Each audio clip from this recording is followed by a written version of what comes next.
Yesus Kristus, dan di dalam nama Roh Kudus kali langit dan bumi. Amin. Marilah kita sama-sama mengucapkan doa. Ya Tuhan Allah, berkatilah kami dan sinarkanlah wajah-Mu bagi kami yang bersekutu di tempat ini. Amin. Mari kita angkat pujian bagi Tuhan dari buku nyanyian nomor 9 ayat 1 sampai 2.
Selanjutnya di jadwal ibadah kategorial dan latihan kor, vokal di gereja dan evangelisasi pertanian sebagaimana biasa masih tertulis tercantum di situ. Statistik kehadiran jemaat pada minggu lalu, ibadah minggu pada 15 Maret 2026, dewasa sebanyak 20 orang, kehadiran pada sekolah minggu 9 orang. Titik pada pengumuman di ibadah minggu dengan mengucap syukur kepada Tuhan, dihimbau kepada semua agar semakin rajin beribadah di gereja serta mengikuti ibadah kategorial ibadah masuk pukul 10.30 ini, dilayani oleh pendeta, pimpinan dan unsur pimpinan Majelis Jemaat HKIP Penerangan. Sarana dan prasarana pelayanan HKIP Penerangan. Pimpinan Majelis Jemaat HKIP Penerangan menyampaikan terima kasih banyak terhadap seluruh jemaat dan simpatisan yang bisa tetap hadir beribadah dan yang dapat berbagi tanda syukur melalui persembahan bulanan dan ucapan syukur atau janji iman doa kita kepada Tuhan. Tuhan semakin memberkati kita semua dengan seluruh yang kita kerjakan sesuai dengan kehendak Tuhan. Tempat ibadah sebagaimana yang sudah kita ketahui telah diwartakan setiap minggu. Kita masih tetap beribadah di tempat ini menunggu proses pendirian gereja kita HKIP Penerangan terrealisasi. Mari kita sama-sama berusaha agar rencana kita bisa terwujud atas pertolongan tangan Tuhan. Realisasi keputusan rapat tanggal 16 Februari 2025 untuk merealisasikan keputusan rapat Majelis Jemaat tanggal 16 Februari 2025. Mulai bulan Maret kita sudah mulai kumpulkan kewajiban minimal Rp100.000 per kakak khusus untuk pembelian tanah lokasi berdirinya gereja HKIP Penerangan Jati. Rapat resort dan jemaat hari ini Minggu 22 Maret 2026. Selesai ibadah nanti kita akan laksanakan rapat di gereja ini untuk membahas kemajuan pelayanan tahun 2026 dan hal penting lainnya. Karena rapat ini sangat penting, dihimbau kita semua agar dapat mengikutinya. Jadi unang bendong kita mang, inang kana ko sa bulong, unang bendi mula kita. Jalo mak ladok pe anon manang na goreng pisang manang na golo senong iba na songon senekta adong do ibu kami tambah-tambahan na. Jadi asa tarik koton on nama bulan terakhir, ala na akhir bulan on ikon kirimon talo laporan persiapan pelayanan ku kantor pusat. berusaha dak jadi pertimbangan dengan asal ulang kita mulai coba. Selanjutnya surat Manasuk. Pimpinan Pusat Kuria Kristen Indonesia Protestan HKIP nomor 7/SP/PP.HKIP 3/2026 perihal pemberitahuan pengumpulan persembahan di setiap minggu kelima. Kepada yang terhormat Majelis Jemaat HKIP Penerangan di Jambi, di tempat salam sejahtera dalam nama Tuhan Yesus Kristus berdasarkan program kerja tahunan atau PKT HKIP tahun 2025 dalam bidang marturia dan diakonia, bahwa setiap minggu kelima diadakan persembahan khusus. Maka melalui surat ini kami memberitahukan kepada Majelis Resort HKIP dan Majelis Jemaat HKIP agar mengadakan persembahan khusus pada hari Minggu tanggal 29 Maret 2026 untuk mendukung pelayanan jemaat HKIP yang membutuhkan. Hasil persembahan tersebut dikirimkan ke rekening pimpinan pusat selambat-lambatnya tanggal 6 April 2026. Demikian surat ini diperbuat untuk dilaksanakan. Atas perhatiannya kami ucapkan terima kasih.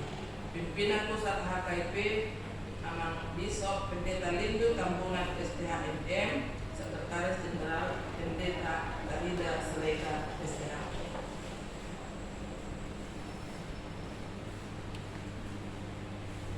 Surat Manasuk kedua. Pimpinan Pusat Kuria Kristen Indonesia Protestan nomor 6 SU/PP.HKIP 3/2026 hal undangan pelantikan panitia sinode HKIP ke-25. Salam dalam nama Tuhan Yesus Kristus. Dengan rasa sukacita dan ucapan syukur kami mengundang Bapak Ibu untuk menghadiri undangan pelantikan panitia sinode HKIP ke-15. Hal ini berhubungan dengan program kerja tahunan HKIP tahun 2026 tentang akan dilaksanakannya sinode HKIP ke-15. Besar harapan kami Bapak Ibu berkenan menghadiri pelantikan tersebut yang akan dilaksanakan pada hari tanggal Minggu 22 Maret 2026. Sederiodo Tatuka.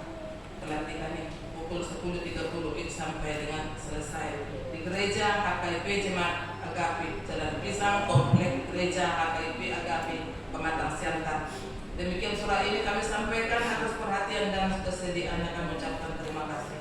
Pimpinan Pusat HKIP Amang Bishop Pendeta Lindu Tambunan STHMM, Sekretaris Jenderal Pendeta Darida Seleka STH. Soalnya Mama Hina surat Pak Manasuk Seleon. Selanjutnya ibadah Minggu tanggal 29 Maret 2026 kita akan laksanakan ibadah menggunakan bahasa Batak Tua. Renungan Alkitab untuk satu mingguan, panduannya sudah tercantum di situ dari hari Senin sampai hari Sabtu yang akan datang. Di laporan keuangan tertulis di Kesalmen 66 ayat 3 di bagian masuhaku majabum mabuan akak pilihan situ turun manggaran akak baga-bagatu. Pingutan masuk sabinggon mengatur tradisi pengeluaran melalui nahulang takas senaka penulisan bahwa untuk pembelian lahan auditori di kasmi kewajiban 100.000 per kakek melalui salah menulis kami di jumlah doa karena asingnya namun sesuai doa sesungguhnya atau dikoordinasi dengan kasih dapat kos untuk kakak hari melalui.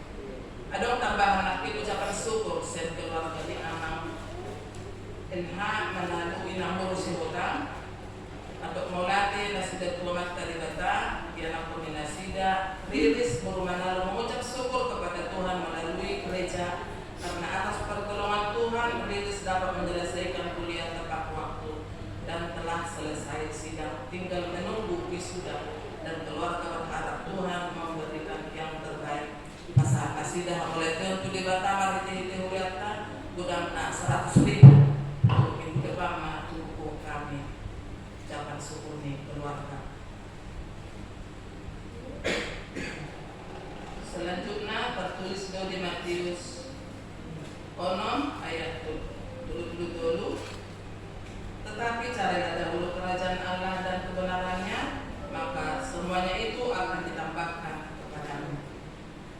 Selamat mengikuti ibadah dan memampatkannya, serta selamat ulang tahun bagi yang merayakannya seminggu yang lewat. Tuhan Yesus memberkati kita semua. Shalom. Yang membawa dua sepak kita hari ini, kami persilakan kepada Amang Situa Abdia.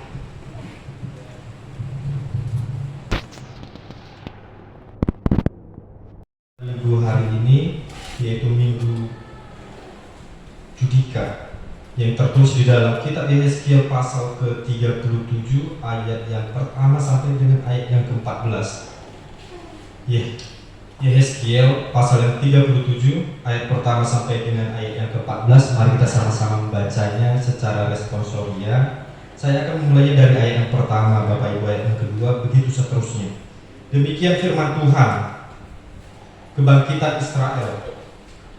Lalu kekuasaan Tuhan meliputi aku, dan ia membawa aku keluar dengan perantaraan rohnya, dan menempatkan aku di tengah-tengah lembah, dan lembah ini penuh dengan tulang-tulang. Ia membawa aku melihat tulang-tulang itu berkeliling-keliling, dan sungguh amat banyak taburan itu. Lihat, tulang-tulang itu amat kering. Lalu ia berfirman kepadaku, hai anak manusia, dapatkah tulang-tulang ini dihidupkan kembali? Aku menjawab, ya Tuhan Allah, engkaulah yang mengetahui. Lalu firman-Nya kepadaku, berbuatlah mengenai tulang-tulang ini, dan katakanlah kepadanya, hai tulang-tulang yang kering, dengarlah firman Tuhan.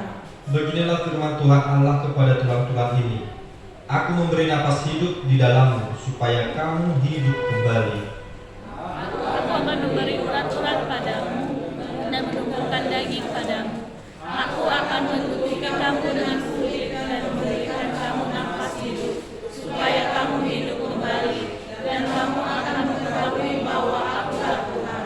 Lalu aku bernubuat seperti diperintahkan kepadaku, dan segera sesudah aku bernubuat, kedengaranlah suara, sungguh suatu suara berderak-derak, dan tulang itu bertemu satu sama lain. Sedang aku mengamati-amatinya, lihat urat-urat ada dan daging tumbuh padanya, kemudian kulit menutupinya, tetapi mereka belum bernafas. Maka firman-Nya kepadaku, bernubuatlah kepada nafas hidup itu. Bernubuatlah, hai anak manusia, dan katakanlah kepada nafas hidup itu, beginilah firman Tuhan Allah, hai nafas hidup, datanglah dari keempat penjuru angin, dan berembuslah ke dalam orang-orang yang terbunuh ini, supaya mereka hidup kembali. Lalu aku bernubuat seperti diperintahkannya kepadaku, dan nafas hidup itu masuk ke dalam mereka, sehingga mereka hidup kembali. Mereka menjejakkan kakinya, suatu tentara yang sangat besar. Firman-Nya kepadaku, hai anak manusia, tulang-tulang ini adalah seluruh kaum Israel. Sungguh, mereka sendiri mengatakan, tulang-tulang kami sudah menjadi kering, dan pengharapan kami sudah lenyap, kami sudah hilang. Oleh sebab itu, bernubuatlah dan katakanlah kepada mereka, beginilah firman Tuhan Allah, sungguh aku membuka kubur-kuburmu dan membangkitkan kamu, hai umatku, dari dalamnya, dan aku akan membawa kamu ke tanah Israel. Dan kamu akan mengetahui bahwa akulah Tuhan, pada saat aku membuka kubur-kuburmu dan membangkitkan kamu, hai umatku, dari dalamnya. Aku akan memberikan rohku ke dalammu, sehingga kamu hidup kembali, dan aku akan membiarkan kamu tinggal di tanahmu, dan kamu akan mengetahui bahwa aku Tuhan yang mengatakannya dan membuatnya demikian. Sampai sejauh itu pembacaan firman Tuhan, mari kita bernyanyi.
Tadi kita telah membaca firman Tuhan dengan begitu jelas secara responsori yang perlu kita ketahui Bapak Ibu.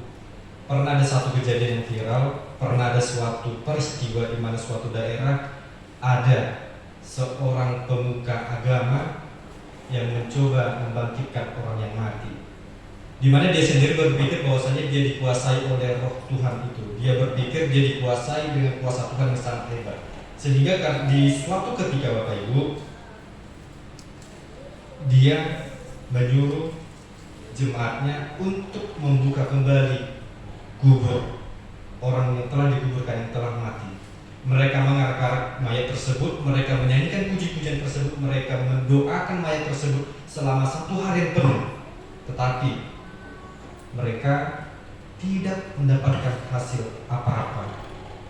Yang tadinya seorang pemuka agama tadi berpikir bahwasanya dia sangat dikuasai oleh kuasa Tuhan, roh Tuhan ada padanya, tetapi semuanya itu tidaklah berjalan sesuai dengan pemikirannya. Mengapa demikian Bapak Ibu? Karena sesuai dengan tema kita pada saat ini, Tuhan pemberi napas kehidupan. Boleh kita ketahui bahwasannya napas kehidupan itu hanya berasal daripada Tuhan. Dan sangat banyak mujizat yang telah dilakukan Yesus. Salah satunya adalah membangkitkan orang mati. Demikian juga Bapak Ibu berkaitan dengan firman Tuhan pada saat ini mengenai kebangkitan Israel, di mana salah satu nabi daripada Tuhan yaitu Yehezkiel diberi penglihatan dari Allah supaya dia melihat banyak hal, yaitu untuk pengharapan bagi bangsa Israel. Perlu kita ketahui Bapak Ibu, beberapa kali firman Tuhan mengenai bangsa Israel, di mana bangsa Israel itu sendiri memiliki karakteristik, yaitu karakter yang bebal. Mereka adalah bangsa yang sangat nakal. Mereka adalah bangsa yang tegak tengkuk yang dikatakan oleh Musa. Sehingga mereka beberapa kali memang dihukum oleh Allah. Mereka dibuang ke bangsa lain, mereka dihukum kerja rodi dan segala macamnya. Dan Allah telah mengutus beberapa nabi-Nya untuk mengingatkan mereka, tetapi mereka tetap kembali kepada dosa-dosa mereka. Dan pada masa ini Bapak Ibu dan saudara-saudari, Allah memberikan suatu penglihatan kepada Yehezkiel, di mana di suatu lembah sangat banyak tulang belulang yang kering, dan Allah mengatakan bahwasannya ini adalah nenek moyang, ini adalah pendahulu daripada bangsa Israel yang telah gugur, yang telah mati. Namun karena kuasa Tuhan, Allah langsung menyuruh Nabi Yehezkiel untuk bernubuat. Ketika Nabi Yehezkiel bernubuat sesuai yang dengan dikatakan oleh Allah, tulang-tulang tersebut dikatakan mulai berdiri kembali, membentuk tubuhnya kembali, diliputi oleh daging. Namun ketika semua itu telah terjadi, mereka tidak hidup karena tidak ada napas kehidupan di dalamnya. Lalu Allah berfirman, berfirmanlah engkau dan katakanlah bahwasanya napas kehidupan itu akan diberikan yang berkumpul dari angin 4 penjuru. Lalu firman Allah itu bernubuat melalui Yehezkiel, dan itu menjadi suatu perkara yang besar. Kita terkasih di dalam nama Tuhan Yesus Kristus, seperti tema pada minggu ini Bapak Ibu, Tuhan pemberi napas kehidupan. Berkaitan dengan napas kehidupan, kita sangat sering berada di posisi dalam lembah tulang yang kering tadi, di mana hidup kita penuh dengan kehampaan, di mana hidup kita penuh dengan kekosongan, di mana hidup kita penuh dengan kegelapan. Artinya kita sangat membutuhkan yang namanya napas kehidupan Bapak Ibu. Tetapi Tuhan memberikan kepada kita napas kehidupan di setiap harinya, yang menjadi tugas kita. Apakah kita mengucap syukur atas hal tersebut Bapak Ibu? Apakah ketika kita bangun dari tempat tidur kita mengucap syukur kepada Allah yang senantiasa memberikan napas kehidupan? Apakah setiap malamnya ketika kita ingin beristirahat di rumah kita masing-masing, kita memohon kepada Tuhan supaya Tuhan mengizinkan membangunkan kita di esok hari dan memberikan napas kehidupannya? Kecil, sepele, namun sangat sering kita lupakan. Kita terkasih di dalam nama Tuhan Yesus Kristus. Nah, firman Tuhan dalam Yehezkiel 37 ayat 1 sampai 14, ada beberapa hal Bapak Ibu yang perlu kita kutip, ada beberapa hal yang perlu kita pelajari. Yang pertama dikatakan dalam ayat 1 dan ayat yang kedua, Lalu kekuasaan Tuhan meliputi aku dan Ia membawa aku keluar dengan perantara Roh-Nya dan menempatkan aku di tengah-tengah lembah, dan lembah ini penuh dengan tulang-tulang. Ia membawa aku melihat tulang-tulang itu berkeliling-keliling, dan sungguh amat banyak bertaburan di lembah itu. Lihat, tulang-tulang itu amat kering. Nabi Yehezkiel, Bapak Ibu, dibawa oleh Tuhan memasuki suatu lembah supaya Nabi Yehezkiel melihat dan membawa bagaimana keadaan daripada pendahulunya. Dengan demikian juga kita, tatkala Tuhan sering memanggil kita, tatkala sering Tuhan mengingatkan kita untuk melihat, untuk membawa kita kepada keadaan yang tertentu, kepada keadaan yang sebenarnya, kepada keadaan yang pahit. Mungkin pada masa itu Bapak Ibu, Nabi Yehezkiel sangat terkejut. Sangat banyak tulang belulang dikatakan di sana. Bahkan dia mengatakan sangat sungguh. Dia melihat tulang belulang yang kering. Tulang itu sangat banyak dan sangat kering, di mana itu adalah pendahulu daripada bangsa Israel. Yang artinya, kita yang terkasih, Tuhan tahu sebenarnya bagaimana kondisi kita yang sebenarnya, bagaimana apa yang kita rasakan. Namun, tatkala kita tidak menyadarinya, dan Tuhan ingin mengirim kita untuk melihatnya. Setelah kita melihatnya, Tuhan mau bahwasanya kita harus mengutip satu pembelajaran dan kita mulai hidup, meninggalkan hal-hal yang perlu ditinggalkan. Dan di hadapan Tuhan tidak ada yang tersembunyi. Mau sejauh apapun kita menutupi dosa kita, Bapak Ibu, di hadapan Tuhan tidak ada yang tersembunyi. Bahkan ketika hidup kita terasa hancur, ketika hidup kita terasa kering sekalipun, Tuhan pasti tahu, Tuhan pasti hadir, Tuhan pasti akan melindungi serta menghibur setiap umatnya melalui perantaraan tangan-tangan orang yang mengasihi kita. Perlu kita ketahui Bapak Ibu, Tuhan itu tidak pernah jauh dari keadaan kita yang paling buruk. Bahkan ketika kita berada dalam keadaan yang paling buruk sekalipun, Tuhan pasti hadir di sana. Oleh sebab itu Bapak Ibu, dalam pengalaman pribadi saya, ketika ada suatu hal yang paling buruk sekalipun, saya tidak pernah meminta kepada Tuhan supaya Tuhan melaluinya daripada saya, supaya Tuhan membiarkannya lewat. Tidak, tetapi supaya Tuhan menguatkan agar hidup saya dapat mampu melewatinya. Dan pembelajaran yang kedua Bapak Ibu, untuk membangkitkan iman kita, Tuhan senantiasa bertanya kepada kita. Di ayat yang ketiga dikatakan demikian. Lalu Ia berfirman kepadaku, hai anak manusia, dapatkah tulang-tulang ini dihidupkan kembali? Aku menjawab, ya Tuhan Allah, Engkaulah yang mengetahuinya. Ketika Allah berfirman, sebenarnya untuk apa Allah berfirman? Bertanya langsung kepada manusia. Bisa saja Allah berfirman, namun Allah ingin mengetahui sedalam apa sih iman daripada umatnya, sepercaya apa iman daripada jemaatnya. Allah ingin melihat hal tersebut.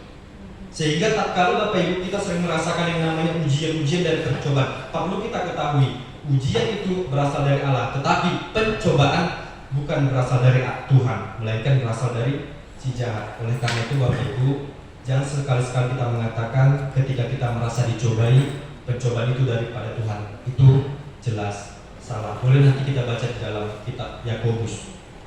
Pencobaan itu berasal dari si jahat. Ketika hal itu terjadi, Tuhan ingin kita percaya bukan pada keadaan, tetapi kepada kuasa Tuhan itu sendiri. Dan iman mulai dari mengakui keterbatasan dan percaya kepada Tuhan. Iman itu hanya adalah berfokus kepada Allah dan percaya hanya kepada Tuhan itu sendiri. Saat kita tidak tahu jawabannya, tetapi kita percaya kepada Tuhan, bahwasanya Tuhan itu tahu, Tuhan itu pasti sanggup dalam menolong kita. Sehingga perlu kita sadari, ketika semuanya itu berlalu, Tuhan mau kita tetap kuat. Ketika semuanya itu datang pada kita, Tuhan mau kita tetap membangkitkan iman kita dan tidak mundur secara perlahan-lahan, bahkan meninggalkan Tuhan itu sendiri. Lalu pembelajaran yang ketiga Bapak Ibu, firman Tuhan membawa pemulihan. Firman Tuhan membawa pemulihan. Bapak Ibu dan saudara-saudara yang terkasih dalam nama Tuhan Yesus Kristus, dalam nats firman Tuhan pada saat ini, Tuhan memerintahkan Nabi Yehezkiel untuk bernubuat kepada tulang-tulang. yang kering itu. Dan ketika tulang-tulang itu telah dibuatkan oleh Yehezkiel, tulang-tulang tersebut mulai tersusun kembali, tulang dan daging serta kulit terbentuk kembali seperti yang saya katakan tadi. Namun ketika semua telah terbentuk, ketika semua telah menjadi utuh, mereka tidak dapat hidup, mereka tidak dapat bergerak karena belum ada yang namanya nafas kehidupan. Artinya Bapak Ibu, firman Tuhan itu memulihkan hidup kita. Ketika Nabi Yehezkiel bernubuat dari Allah, tulang-tulang itu mulai terbentuk. Demikian juga dengan kita, ketika tatkala ujian itu datang, masalah itu datang, keterpurukan itu datang, mari kita mencari penghiburan. Dari mana asal penghiburannya? Itu dari Tuhan Yesus Kristus, yaitu yang terfokus dalam firman Tuhan. Sebab firman Tuhan senantiasa memulihkan hidup kita, tetapi pemulihan belum lengkap tanpa roh Tuhan. Artinya ketika kita membutuhkan pemulihan, mari kita mendapat roh Tuhan itu kepada kita, yaitu Roh Kudus yang senantiasa menghibur kita.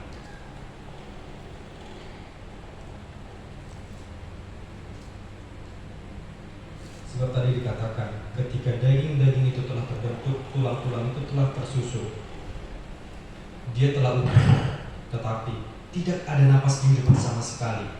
Demikian juga orang Kristen. Martin Luther mengatakan, doa adalah napas kehidupan bagi orang Kristen.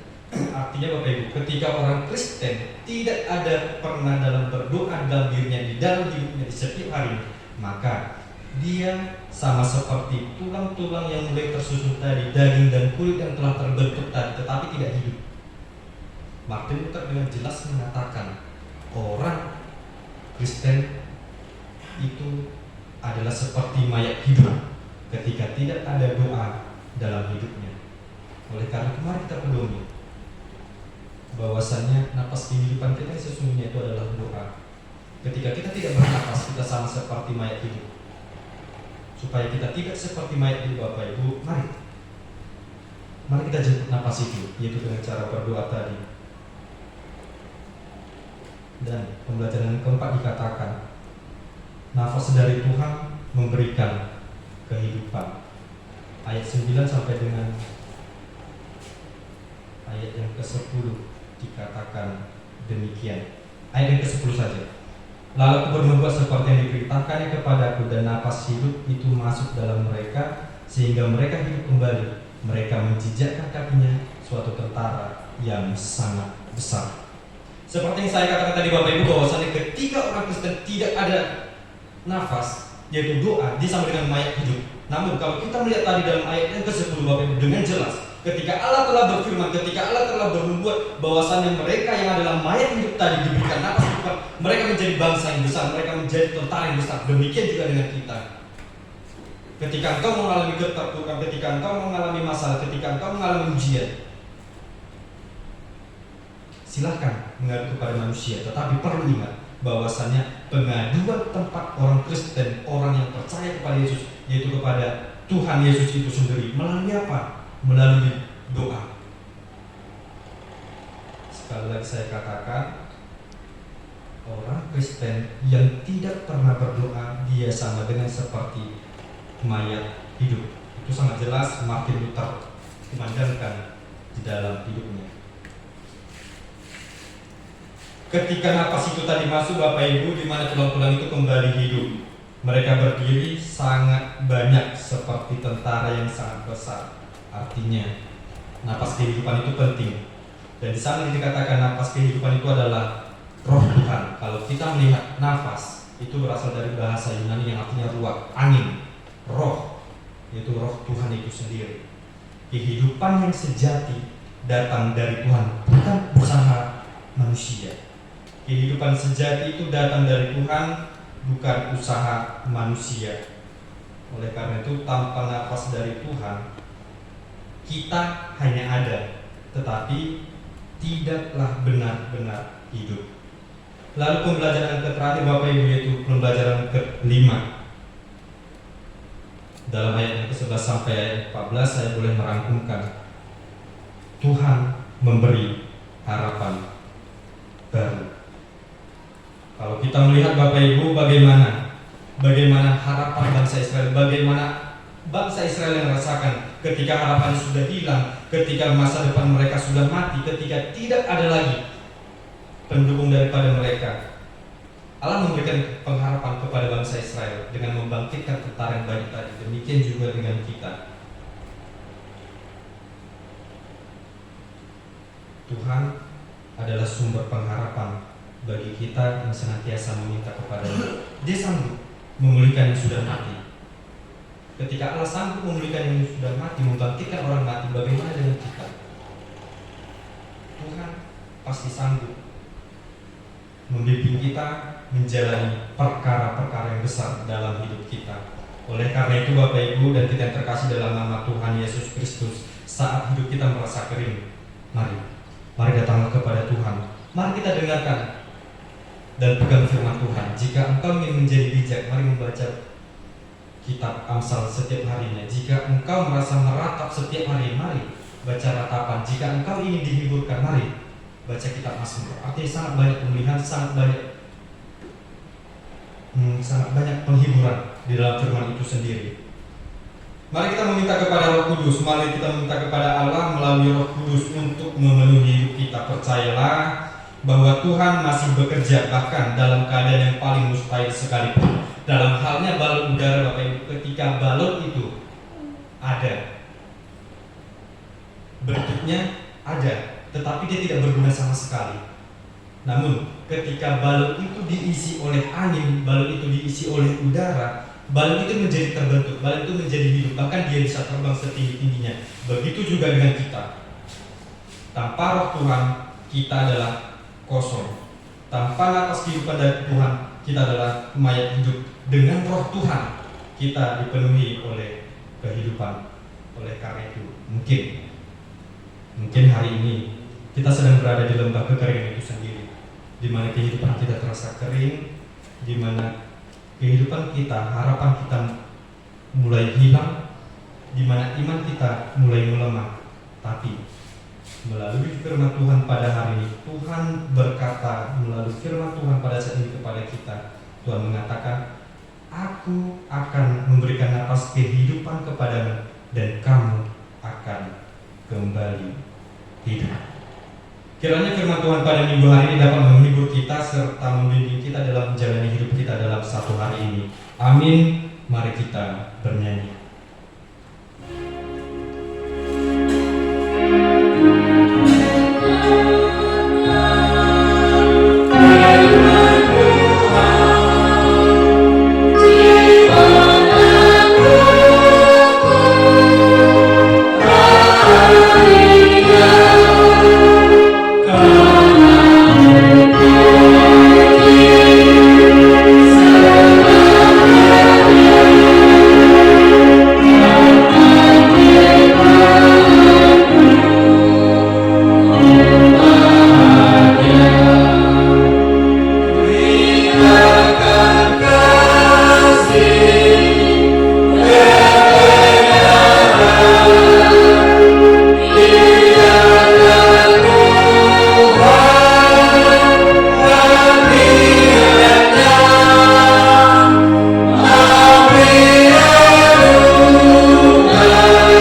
Allah Bapa kami yang di surga, kami mengaku bahwa Tuhan adalah sumber dari segala karunia yang melimpah dalam kehidupan kami masing-masing.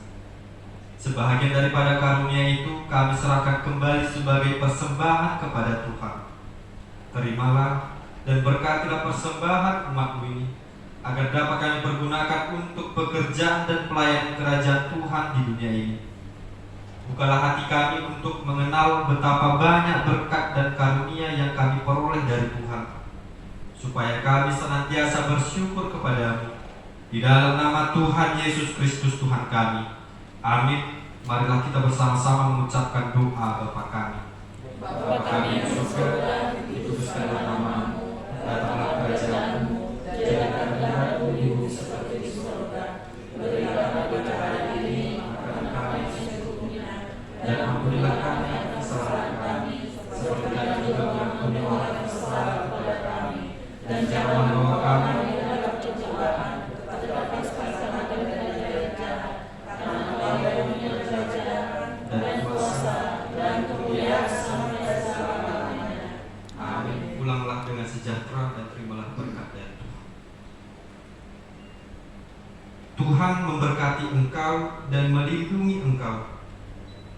Tuhan menyinari engkau dengan wajah-Nya dan memberi engkau kasih karunia.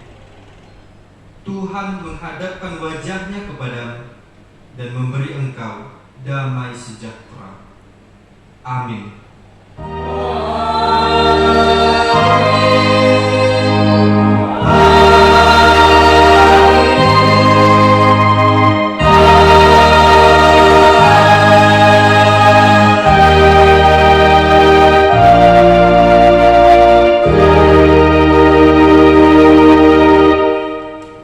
Para wanita semua.